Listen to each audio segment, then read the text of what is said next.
আজকে আমরা মুসলমান বটে, কিন্তু আমাদের ভিতরে ইসলামের রং নাই। মুসলমান বটে, সবাই আমরা মুসলমান, চালচলনে না হোক কিন্তু কাগজে আমরা সবাই মুসলমান। কাগজে বোঝেন, কাগজে জন্ম নিবন্ধন যেদিন হচ্ছে সেদিন ইসলাম ধর্মের জায়গায় ইসলাম লেখা হয়েছে।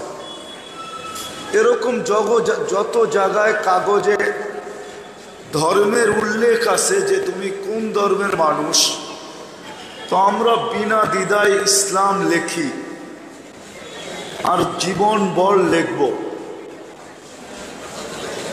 বিদায় আজকে আমরা মুসলমান বটে, কিন্তু ইসলামের রং আমাদের ভিতরে নাই। উম্মতে মুহাম্মদী বটে, কিন্তু রাসূলুল্লাহ সাল্লাল্লাহু আলাইহি ওয়াসাল্লামের ঘেরান আমাদের কাছে নাই।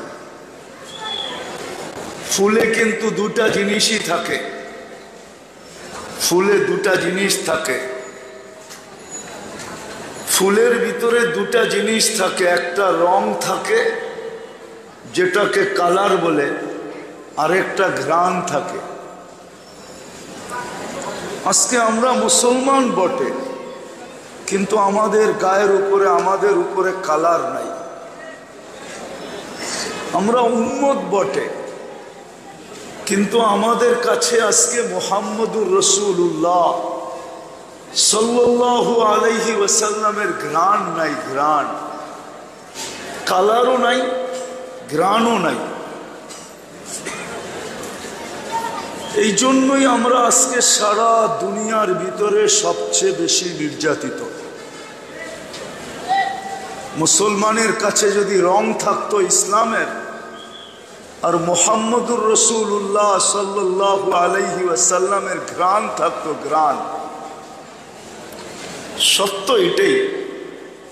আমি দুই একটা দেখাই, তাইলে হয়তো আমার কথাটা বুঝে আসবে। আইয়ুবী সব পৌঁছতে দেরি, আমি ছাড়তে দেরি করব না, কেন আমি তো প্রতি মাসে একবার সুবহানীঘাট আসি। আল্লাহ যদি সুস্থ রাখে, সবল রাখে, রিজিক রাখে, শাহজালাল রহমতুল্লাহ আলাইহির ভূমির যদি টান থাকে, তাহলে আমি প্রতি মাসে একবার সুবহানীঘাটে আসবো। এটা আমার নিয়ত আছে। বাকি আল্লাহ যদি কবুল করেন, বাকি যারা বৎসরে এক আধবার আসে, আইয়ুবী সব পাও রাখতে দেরি, আমি ছাড়তে দেরি করবো না। কিন্তু আমি একটু বুঝাইতে চাইতেছি যে আল্লাহ রসুলের সাল্লাল্লাহু আলাইহি ওয়াসাল্লামের ঘ্রাণটা কিরকম। বহুত বড় একজন তাবেঈ ছিলেন, তাবেঈ। মদিনা মুনাওয়ারার ইমামও ছিলেন আসেম রহমতুল্লাহ আলাইহি, বহুত বড় তাবেঈ ছিলেন। মসজিদে নববীর ইমাম ছিলেন। উনি যখন মাগরিব এশা ফজর পড়াইতেন, তো পুরা মসজিদে নববীর সুঘ্রাণে মোহিত হয়ে যেত, যেন ঢেউ খেলতে থাকতো, ঢেউ। শুধু মসজিদ না, মসজিদের বাহির পর্যন্ত ছড়ায়া যেতেন। উনি যখন বয়ান করতেন, তো তুফানের মতো সুঘ্রাণ ওনার মুখ দিয়া বাহির হইতে থাকতো। বাচ্চাদেরকে যখন পড়াইতেন, তখনও সুঘ্রাণ বাহির হতো। তো সবাই মিলে একদিন ওনাকে চাইতা ধরছেন যে আসেন রহমতুল্লাহ আলাইহি, আপনার মুখ দিয়া এই সুঘ্রাণ বাহির হয় কোত্থেকে? তো সবাই মুসল্লিরা যখন জোর করছে, তো উনি বলতেছিল, বলার তো ছিল না, ইচ্ছা কখনো ছিল না, তোমরা বাধ্য করতেছো এই জন্য বলতেছি। বলল যে আমি একদিন ঘুমায়াছিলাম, ওনার কেরাত খুব সুন্দর ছিল। তো আল্লাহ রসুল সাল্লাল্লাহু আলাইহি ওয়াসাল্লাম শাইখাইনকে নিয়ে আসছেন, সঙ্গে নিয়ে আসছেন। শাইখাইন চিনেন? আবু বকর আর ওমর রাদিয়াল্লাহু তাআলা আনহু দুইজনকে সঙ্গে নিয়ে আমার কাছে আসছেন আর বলছে, আসেন, তোমার কোরআন পড়া খুব সুন্দর, আমাদেরকে একটু কোরআন শোনাও না। তা আমি বললাম, যেমন হাদিসে বলা আছে যে ইয়া রাসূলুল্লাহ, কোরআন তো আপনার উপরে নাজিল হয়েছে, আপনাকে কোরআন শোনাবো। বলছে, আসেন শোনাও। বললেন যে আমি আল্লাহ রসুলকে কোরআন শুনাইলাম। তা আল্লাহ রসুল যখন শুনানি শেষ হইল তো বললেন, আসেন জিহ্বা বাহির করো। তা আমি জিহ্বা বাহির করলাম। স্বপ্নের ভিতরে আল্লাহ রসুল নিজের লোয়াব মুবারক অথবা বলতে পারেন থুতু মুবারক আমার জিহ্বায় লাগায় দিছেন। ওই দিন থেকে আমি মুখ খুললে তুফানের মতো সুঘ্রাণ বাহির হয়। আচ্ছা, স্বপ্নে পাওয়া লোয়াব, এটার যদি এরকম ঘ্রাণ হইতে পারে, মৃত্যু পর্যন্ত ওনার এই দশা ছিল, উনি মুখ খুললেই সুঘ্রাণ বাহির হইতেন। তাইলে যদি লোয়াব মুবারকে এরকম সুঘ্রাণ হয়, তাইলে আল্লাহর রসুলের আদর্শে কিরকম সুঘ্রাণ হবে একটু ভাবেন না। যুবকদেরকে বলতেছি, একটু ভাবো না। সারা জীবনই তো চুল কাটতে শুরু করলা তোমরা নেটে দেখা, আজকে একটু ভাবো, চুল নেটে দেখা কাটো, আমার কোনো আপত্তি নেই, কিন্তু একটু ভাবতে তো পারো যে আল্লাহ রসুলের স্বপ্নে পাওয়া থুতুতে যদি এই ঘ্রাণ হইতে পারে, তাইলে আদর্শে কিরকম ঘ্রাণ। এটার জন্যই আমি বলতে শুরু করছি, আমার কথার শুরু ছিল এটা, যে আজকে আমরা মুসলমান বটে, কিন্তু আমাদের উপরে ইসলামের কালার নাই। ইসলামের কালার যদি থাকতো, তাহলে মুসলমান আজকে 200 কোটি হওয়া সত্ত্বেও এত নির্যাতিত হওয়ার কোনো সুযোগ ছিল না। 200 কোটি মুসলমান বর্তমানে দুনিয়াতে, 200 কোটি মুসলমান নির্যাতিত হয়তো হয় কি করে? আজকে তো সারা দুনিয়ার মুসলমান নির্যাতিত, কোনো এরকম জায়গা নাই যে জায়গার মুসলমান নির্যাতিত না। কোনো মুসলমান বলতে পারবে না যে আমি নির্যাতিত না। আমরা নির্যাতিত, কারণ এটাই কারণ যে ইসলামের রং আমাদের উপরে নাই, আমাদের গায়ে ইসলামের রং নাই, আমাদের জীবনে ইসলামের রং নাই, অথচ আমরা 200 কোটি। সিলেটের মানুষ আমার কথা মাইনা নিবে, স্বীকার করবে, দুনিয়ার 70% 70% সম্পদ মুসলমানদের কাছে। 70% সম্পদ মুসলমানদের কাছে, 30% আল্লাহ অন্যদেরকে দিছেন, কিন্তু 70% সম্পদ দুনিয়ার মুসলমানদের পায়ের নিচে। তারপরও মুসলমান নির্যাতিত কেন? একটু ভাবেন। আজকে ভাবতে হবে, তাইলে সমাধান পাবো, নাইলে খালি চিল্লাইতেই থাকবো, কোনো কাজ হবে না। আর কত শত বছর চিল্লাবো? শুধু চিল্লাইতেই থাকবো আর আবেদনই করতে থাকবো, আবেদন। কিন্তু আল্লাহ আমাদের দিকে তাকাবে না, এটাই সত্য। আমরা কিন্তু প্রতিদিন আল্লাহর কাছে আবেদন করি, হাত থেকে আমাদেরকে বাঁচান। গায়রিল মাগদুবি আলাইহিম ওয়ালাদ-দাল্লিন, এটা সাদা মাঠা তর্জমা এটাই দাঁড়ায় যে আল্লাহ ইহুদি নাসারার হাত থেকে আমাদেরকে বাঁচান।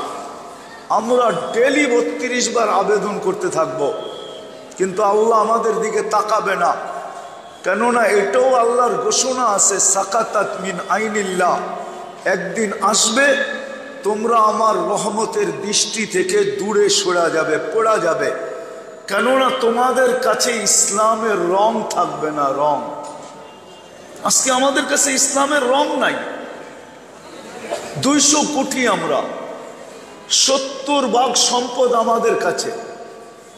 দুনিয়ার সবচেয়ে বেশি প্রসাধনী ব্যবহার করে মুসলমান, দুনিয়ার সবচেয়ে বেশি কাপড় ব্যবহার করে মুসলমান, দুনিয়ার সবচেয়ে বেশি খাওয়ার আইটেম খায় মুসলমান, দুনিয়ার সবচেয়ে দামি পোশাক পরে মুসলমান, দুনিয়ার সবচেয়ে বেশি ব্র্যান্ড ব্যবহার করে মুসলমান, দুনিয়ার সবচেয়ে বেশি দামি সমস্ত কিছু ব্যবহার করে মুসলমান, দুনিয়ার সবচেয়ে বেশি খানার আইটেম খায় মুসলমান, সব দিক দিয়ে মুসলমান দুনিয়ায় সবচেয়ে বেশি, কিন্তু তারপরও নির্যাতিত। আবার আরেক দিক দিয়ে দেখলে দেখা যাবে বিজাতিদের নকলে, বিজাতিদের নকলে, নকল বোঝেন তো, হ্যাঁ, আদর্শের অনুসরণে অনুকরণে মুসলমানরা ওদের চেয়ে বেশি, ওদের চেয়ে বেশি। আমি তো চোখে দিকে বলতেছি, 14 তারিখে যেই তুফান সিলেট শহরে হয়, আমি এটা আমেরিকার নিউ ইয়র্কেও দেখি নাই। আমি 14 তারিখে নিউ ইয়র্কে ছিলাম। যুবকরা বলছে, আপনারা বোঝেন নাই, হয়তো এরা সাড়া দিতেছে না, এমনি মুস্কি মুস্কি হাসতেছে। ফেব্রুয়ারির 14 তারিখে সিলেট শহরে ফুল নিয়ে যেই তুফান হয়, কারাকারি হয়, এটা আমি আমেরিকাতেও দেখি নাই যে এরকম কারাকারি হয়। ওদের তো ফুলের খবরই থাকে না, একজন আরেকজনের লগে দেখা হইলো, হয়তো গালে একটু গাল লাগাইলো আর ইংলিশে বইলা দিল, ইউ আর মাই হানি, তুই আমার মধু, বাস শেষ। কিন্তু বাংলাদেশে যেরকম ফুল নিয়ে কারাকারি হয়, বলুক এইখানে লন্ডনে এরকম কারাকারি হয় কিনা ফুল নিয়ে যতটুকু সিলেটে হয়, বলুক লন্ডনালারা, বলুক। আমি তো আমেরিকা তো দেখছি 14 তারিখ, অস্ট্রেলিয়াও দেখছি 14 তারিখ, অস্ট্রেলিয়াতে এরকম হয় না। 31st নাইটে সিলেটে শহরে যতটুকু হয়, আমি তো নিউ ইয়র্কে এতটুকু হইতে দেখি নাই।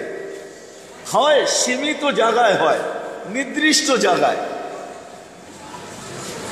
আমাদের তো এরকম কোনো ছাদ নাই যেই ছাদে বাকি থাকে না, এরকম কোনো গলি নাই যেই গলিতে 12টা 1 মিনিট বাঁচতে দেরি, তুফান চলতে দেরি না করে।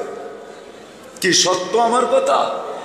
হ্যাঁ, আপনি যান ইংল্যান্ডে যা জিজ্ঞেস করেন, যারা লন্ডনী, সিলেট তো লন্ডনী, এদেরকে জিজ্ঞেস করেন, সিলেট শহরে যত যুবক আছে সবার মাথার দিকে তাকায় দেখবেন একরকম চুলের স্টাইল দুইজনের পাবেন না, প্রত্যেকের চুলের স্টাইল ভিন্ন। ইংল্যান্ডে যান, দেখেন তো সবাই চুলের স্টাইল ভিন্ন কিনা। এরা তো দিনের পর দিন, মাসের পর মাস, সপ্তাহের পর সপ্তাহ, ঘন্টার পর ঘন্টা চুলের স্টাইল নেটের ভিতরে দেখতে থাকে। এমবির পরে এমবি, জিবির পরে জিবি খরচ হইতে থাকে। ওর মন মতো যতক্ষণ পর্যন্ত না হয় ততক্ষণ পর্যন্ত স্ক্রিনশট নেয় না। একদিকে তো এমবির পয়সা গেল, কিন্তু ডিজাইন হওয়া চাই। সত্য তো? সত্য তো? তাহলে ইসলামের রং আমাদের ভিতরে হইল তো হইল কোত্থেকা? ইসলাম তো চুল কাটার স্টাইল বলছে না, বলে নাই। ইসলাম তো স্টাইলের চুল কাটা বলছে, কিভাবে চুল কাটতে হবে। তো আমি যেটা বুঝাইতেছিলাম যে আমরা মুসলমান বটে, কিন্তু আজকে ইসলামের রং আমাদের উপরে নাই, যার কারণে সবকিছু থাকা সত্ত্বেও মুসলমান আজকে দুনিয়াতে সবচেয়ে বেশি নির্যাতিত। আর যেই কথাটা বললাম যে আমরা ওদের রঙে ওদের চেয়েও বেশি রঙিন, যখন ওদের চেয়েও আমরা বেশি ওদের রঙে রঙিন, মাঝে মাঝে আমরা দেখি তো, এমন না তো চোখ বন্ধ করে রাস্তায় হাঁটি না, দুনিয়া ঘুরতে থাকি তো, কখনো কখনো এয়ারপোর্টে দেখি, কখনো কখনো প্লেনে দেখি, কখনো কখনো বিভিন্ন জায়গায় দেখি মুসলমানদের সাজগোজ দেখা মাঝে মাঝে বিজাতিরা পর্যন্ত ঠোঁট কামড়াইতে থাকে, ঠোঁট কামড়াইতে। হুজুররা বলে না, মাঝে মাঝে শয়তানও আমাদের শয়তানি দেখা বলে, কোরআনও আছে, শয়তান মাঝে মাঝে মানুষের শয়তানি দেখা বলে, ইন্নী বারিউম মিনকা ইন্নী আখাফুল্লাহ রাব্বাল আলামিন, যে আমিও তো তোর মতো শয়তান হইতে পারলাম না, আমি তোর কাছ থেকে হাত জোর পানা চাই। মাঝে মাঝে ওরাও ঠোঁট কামড়াইতে থাকে, যারা তো আমাদেরকে ফেল করে দিছে, আমরাও তো এদের মতো ডিজাইনে সাজতে পারি নাই, এরা তো আমাদের চেয়ে অ্যাক্সেস, আমাদেরকে অতিক্রম করে ফেলছে। ইংলিশ তো ভালো বুঝি না, কিন্তু কিছু তো বুঝি। মাঝে মাঝে দেখি যে ওরা পাশে বসে একজন আরেকজনকে বলতে থাকে যে মুসলমানকে দেখ, সে নাকি মুসলিম, দেখ ওর স্বাস্থ্য আমাদেরকে পিছিয়ে করে দিছে। মাঝে মাঝে এই কানে শোনা যায়, বিভিন্ন এয়ারপোর্টে বসলে, ওয়েটিং রুমে বসলে মাঝে মাঝে ওদের মুখের ভাষা ধ্বনি আমাদের কানে বাইসা আসে যে দেখ মুসলমান, এ তো আমাদের চেয়েও আগে চলে গেছে। তাই বইলা যে ওরা আমাদেরকে বুকে লাগাবে, আমি বিরোধিতা করতেছি না। আমার বুকে যে ব্যথা নাই এমন না, আমার বুকেও ব্যথা আছে। আপনি মিডিয়ায় ফিলিস্তিন দেখছেন, চোখে ফিলিস্তিন দেখেন নাই।